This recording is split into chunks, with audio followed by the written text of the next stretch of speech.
Hello, fellow RVers. This is Gary with Ruff RV Life. I got Sharon here sitting next to me. We're on our couch in our side of our RV. We got a dog over there. Right behind us. In case you want to know why we're not centered with the curtain in the back of us, we would have to move Luna. So, what this video is going to be all about is our 2022 travel, which was 9 states, 61 campgrounds, and 6,604 miles. And we're going to share with you our food, fuel, and fees, expenses for that travel year. And if you see us start wobbling, It's because we're old. No. Oh, there's another reason? There's a washer going in the back, and every now and then it's just like so. For those of you that may have an onboard washer dryer, you will know what we're talking washers about. shake. Yeah. So, Yeah. When you walk by the RV, it's the washer shaking the RV. So anyway, we wanted to share this with people that may be just starting out. Maybe they have questions. This is, of course, our travel. Everybody travels different, but for us, we're going to share these expenditures for our travel, like I said, for 2022. Now, just really quick here, we use a program called RV Trip Wizard, and on that program, we use it for trip routing too.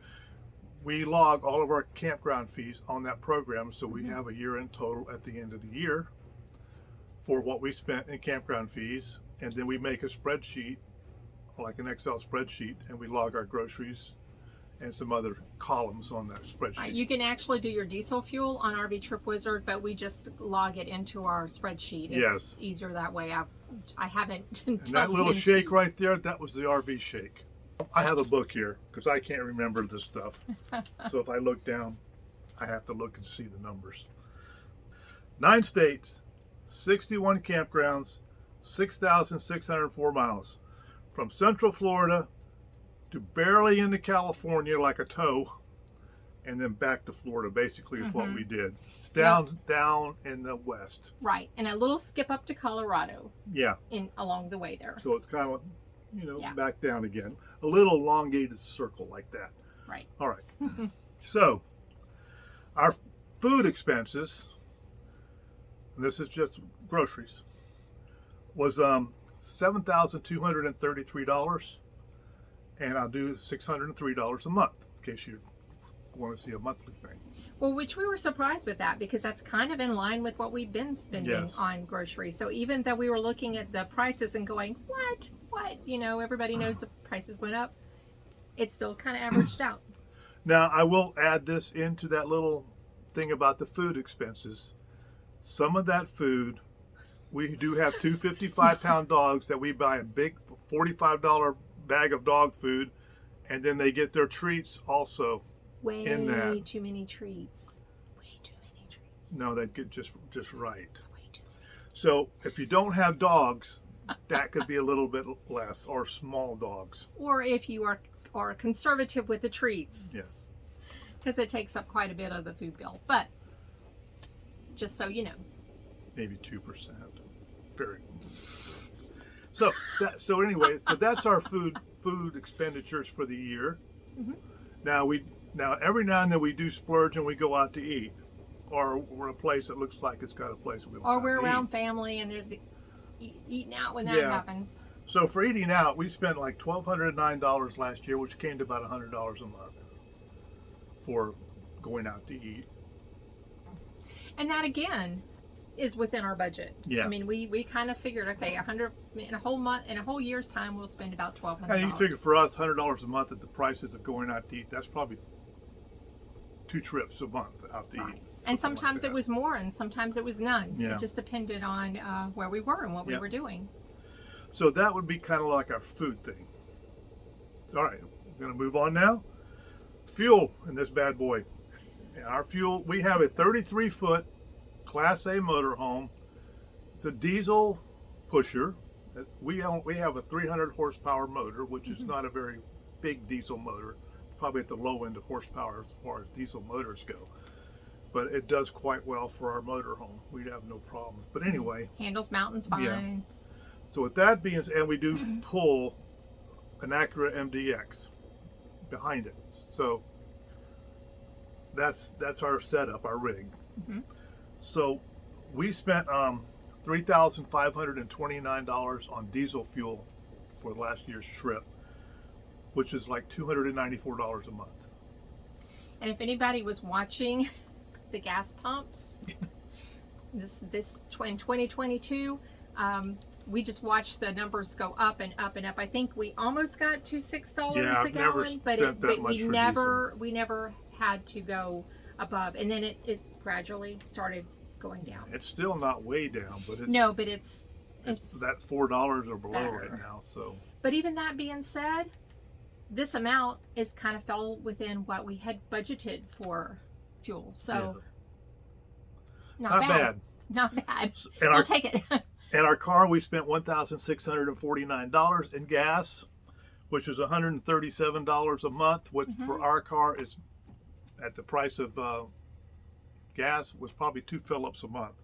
Because we have to use a 93 in our car. Yeah, we have to. It's like you can't skimp or it'll knock. Yeah. It's horrible. But some days or weeks we don't even move the car. But then other places we're doing day trips and, exploring the area. So it just depends. Right. And just a couple other little things for people that may ask. I spent $151 on death fluid last year, which was like $12, $13 a month. Mm-hmm.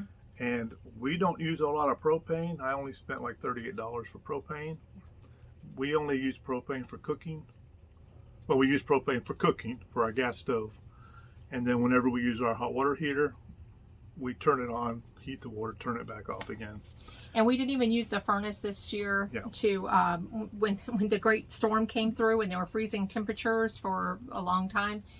We were able to just use space heaters and monitor everything, and it was fine. Because that furnace, it likes propane.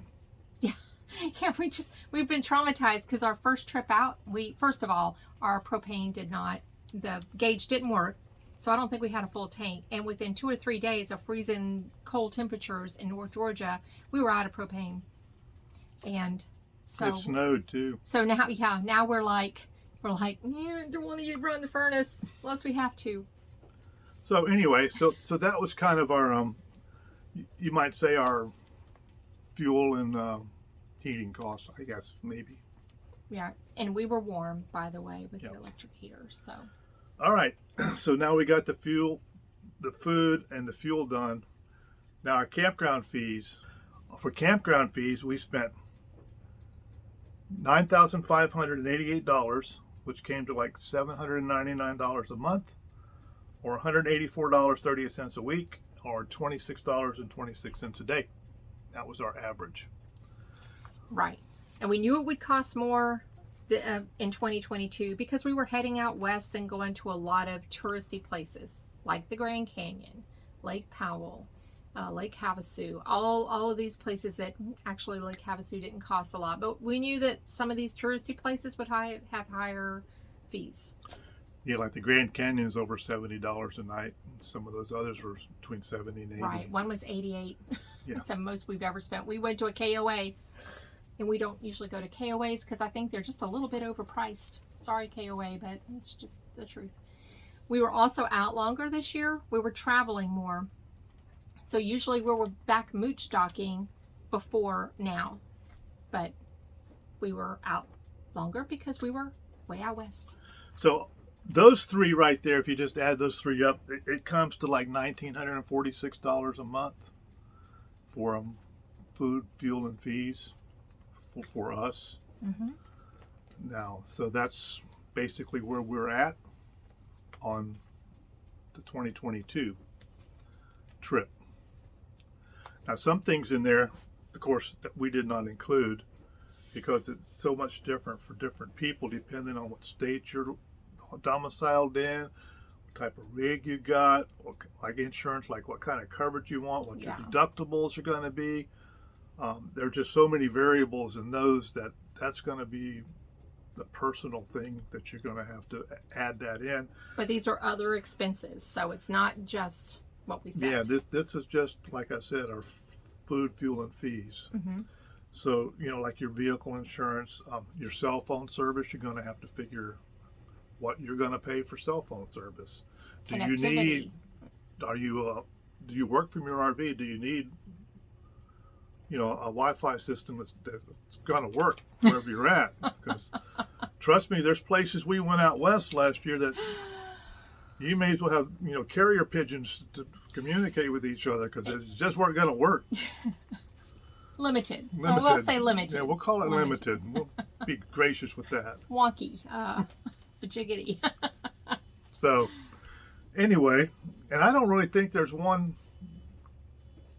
cover-all service out there.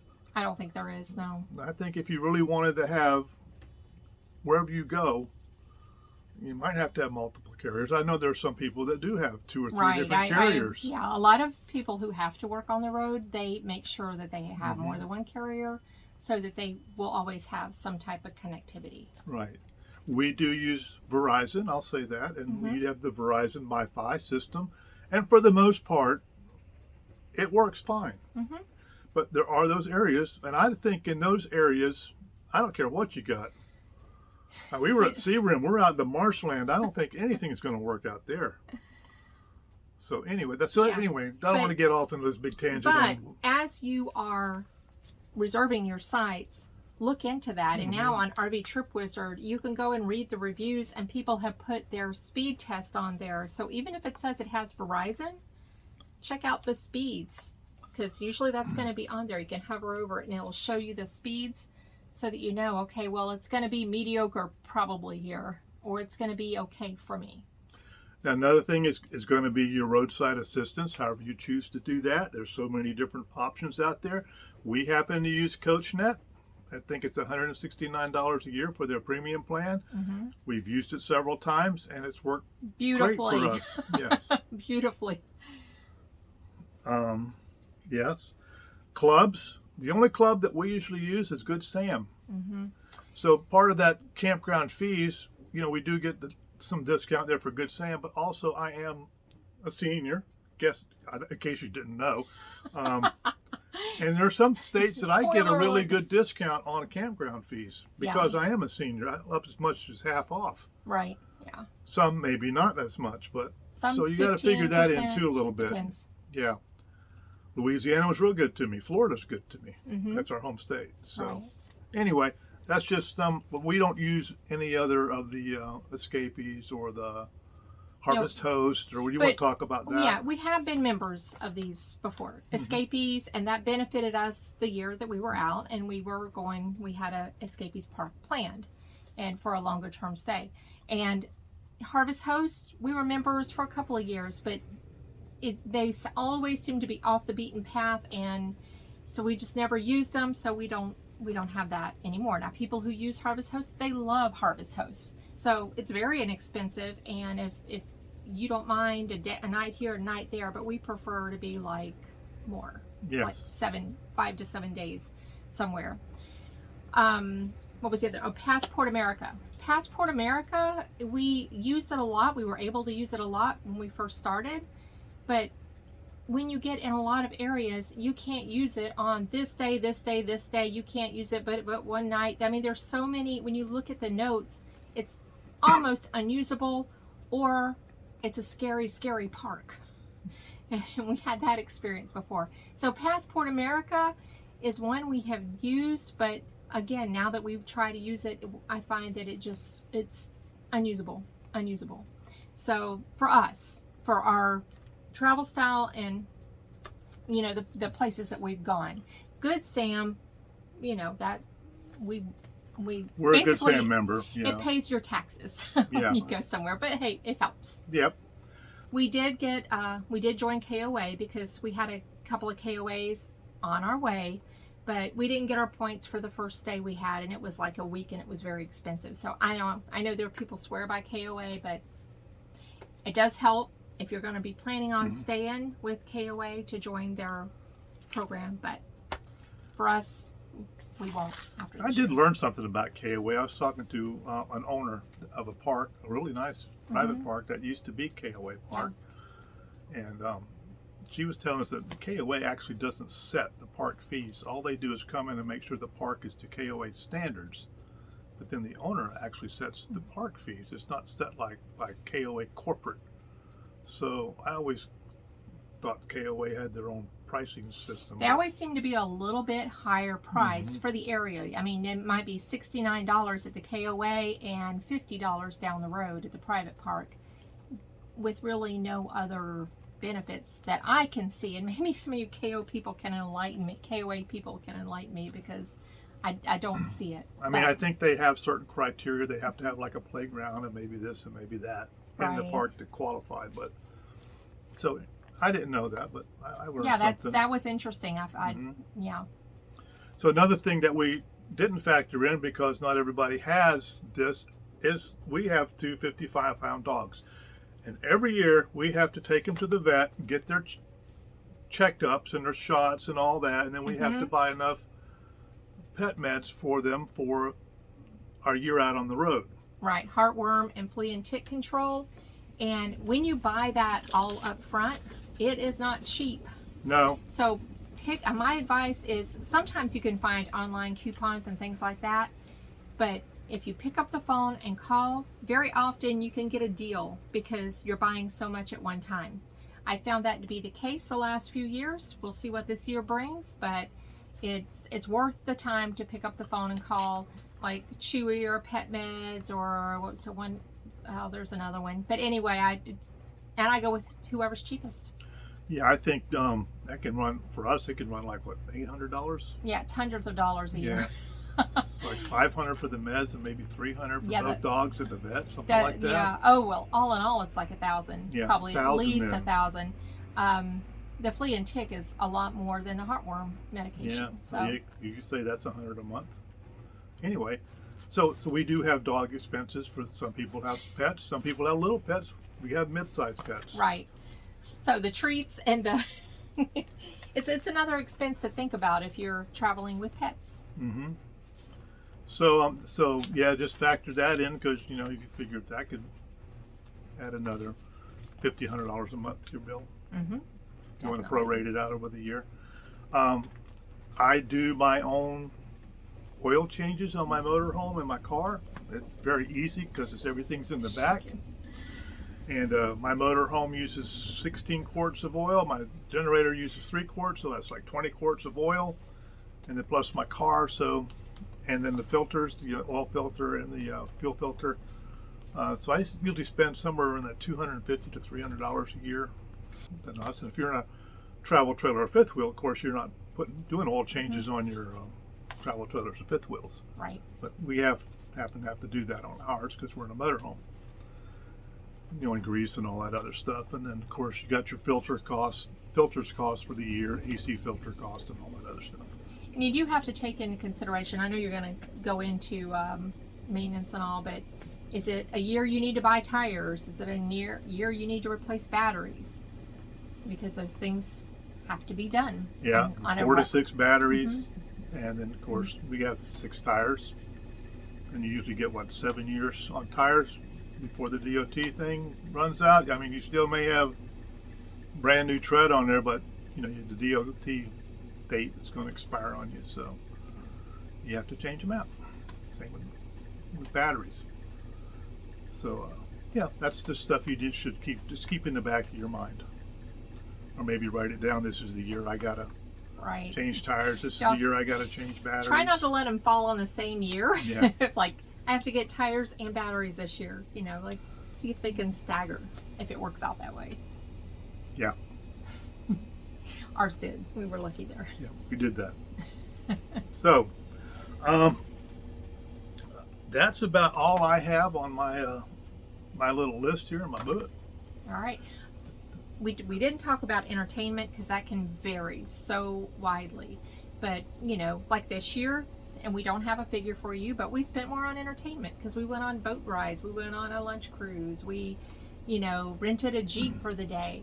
But that's just going to depend on your travel style. Usually we don't do anything like that. Nothing like that because, we're in places where we can hike, bike, fish, kayak. So just keep in mind that entertainment, or if you like to go to the movie or go out and do things like that or go on tours, that's going to affect your budget a little bit. A lot of places you go to, they have these museums and all the stuff that either are free or they're very that's under $10 to go see. So yeah, we do like to go to museums, and check things out. Mm-hmm. Yeah. So the other considerations you might have, don't forget, there's health insurance, there's life insurance, and there's Christmas. We have quite a large family, and so we have to kind of plan and budget for Christmas as well. So whatever other expenses you have, maybe you do have your trailer payment or your motorhome payment or whatever car payment. We might be looking at that in the future, but for right now, these are our expenses, and just know that yours are going to be based on your travel style and what all else you have going on. So I think with all that being said, I hope that we've helped you in some way by sharing these numbers with you, and maybe help you plan, or if you're planning on getting started into full-time RV life, or even part-time, even going out 6 months, coming back 6 months, or whatever you choose to do with your. We enjoy it. We love it. Yeah, we enjoy it. We're full-time, and we go back home 2 months of the year. So, but we do enjoy this lifestyle. It's not for everybody, but for us, it works well. Yeah. We have fun doing it. We do, a lot of fun. I think it just being out in nature every day, and we walk the dogs every day. I think it's a healthy lifestyle for us. You know, we're just sharing our experience, but it has been a really good thing. I know for me, it's been a lot healthier for me, because I eat food that my wife here cooks the food for, and it's usually pretty healthy food. I mean, it's not all vegetarian. I mean, no, we eat meat. We do eat that, but I remember back when I was working before I retired, it was fast food, for lunch or stuff like that. And it just wasn't healthy eating at all. Or when you get home, you'd be so tired, it just wouldn't be a good meal. And so we've been able to adjust our lifestyles to a better eating style. And of course, we got outdoor activities now too that we do every day. So I think there's some benefits to this lifestyle. At least there was for us. So, and that's one reason we share what we pay during the year, in case somebody else is thinking about doing it. Right. We get asked about this now and then, and people are curious. Yeah. No secrets. Yeah, we didn't know when we were first starting out. I mean, we had a budget and we stuck to it like glue.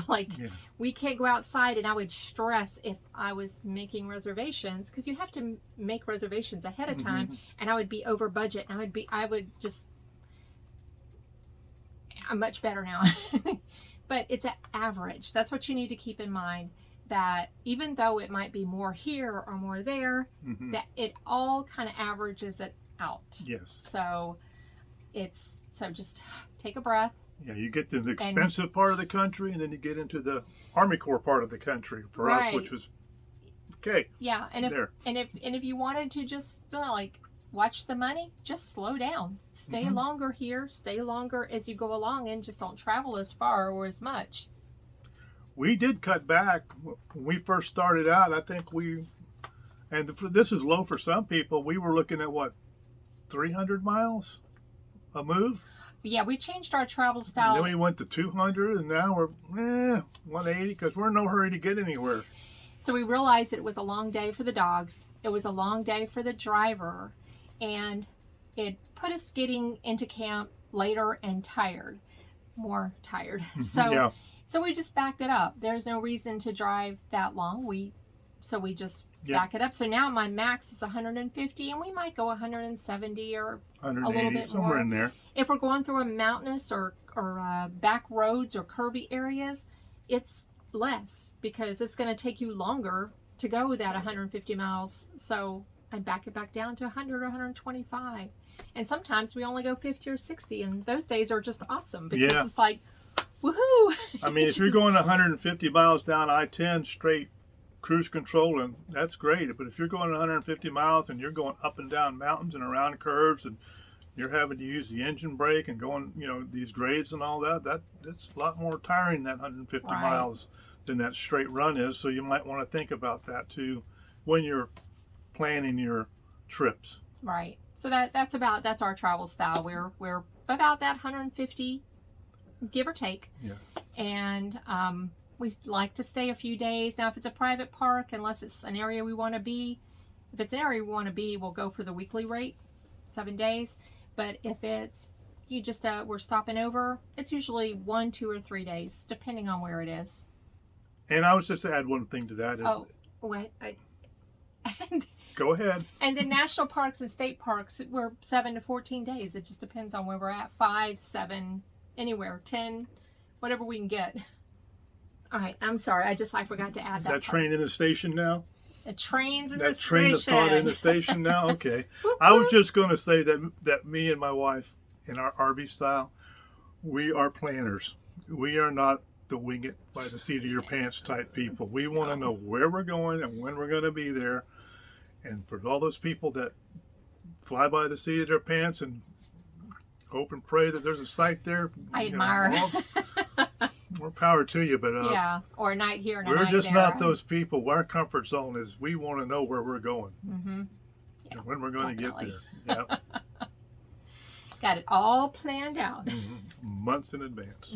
All So right. we'll just finish this up. So fellow RVers out there, this is Gary and Sharon, and this is our video on 2022 Food, Fuel, and Fees report. So hope to see you on the road someday.